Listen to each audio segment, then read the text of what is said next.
బండికో ఈ దెబ్బను. సీఏ గారు కూడా మాట్లాడి మన మినిస్టర్ గారు ఫోన్ చేసిండు. ఇద్దరు మనుషులు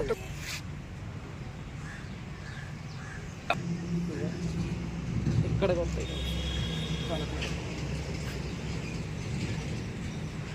వెళ్ళిపోయినాం మేము.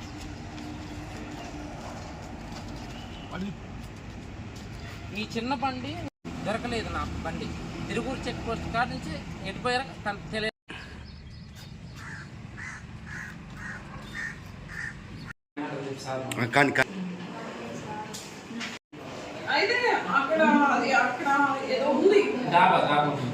వచ్చేసరికి ఏమంటే బైక్ స్పీడ్ చేస్తుంది.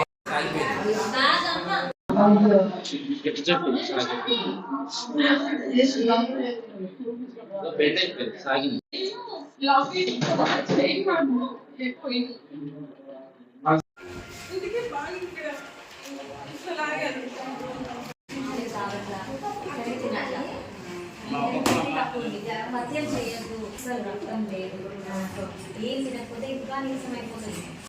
పోయేటోళ్ళు నిదానంగా మాట్లాడుకుంటూ టైంపాస్కి వెళ్తారా అనుకున్నాం. ఎవరు లేని సమయంలో మా మీద మేము మా ఊరు నుంచి మా అమ్మ వాళ్ళ ఊరు నుంచి వస్తుంటే తిరుగు నుంచి మమ్మల్ని ఫాలో అవుతున్నారు, కానీ మేము అబ్జర్వ్ చేసుకోలేదు. కుప్పెనగుంట్ల దాటిన తర్వాత పట్టి లాగారు, ఈడ్చుకొని వచ్చారు, కొంచెం దూరం పట్టుకొని లాగారు. నాంతాడైతే ఉంది కానీ చైన్ పోయింది. దిగారు మెడలో నాంతాడు కూడా లాగడానికి, కానీ అక్కడ నుంచి దాబా నుంచి బయటకు వచ్చారు వాళ్ళు. వాళ్ళని చూసి వీళ్ళు పారిపోయారు. చెప్పులు ఇసిరేసాం వాళ్ళ మీదకి, కానీ వాళ్ళు పల్సర్ బైక్ అయ్యేసరికి ఫాస్ట్గా వెళ్ళారు. ఇద్దరు ఉన్నారు, ముందైనా హెల్మెట్ పెట్టుకొని ఉన్నాడు, వెనకైనా నార్మల్గానే ఉన్నాడు. మధ్య దగ్గర సిరిపురం నుంచి మా అత్తయ్య గారి ఇంటికాడ నుంచి వస్తున్నామండి. వస్తుంటే తిరుగురు చెక్ పోస్ట్ కాడ నుంచి పెట్రోల్ బంక్ కాడ నుంచి మమ్మల్ని వెనక మేము ఎవరు అనుకున్న వాళ్ళు పల్సర్ బండి ఇద్దరు మనుషులు కూడా చాలా అదంగా ఉన్నారు.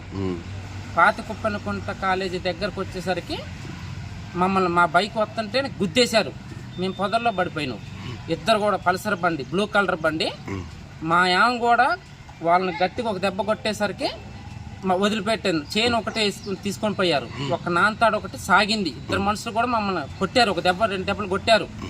నా మీద బండి పడి ఉండటం వల్ల హీరో హోండా స్ప్లెండర్ బండి పడి ఉండటం వల్ల నేను లెగలేకపోయినా.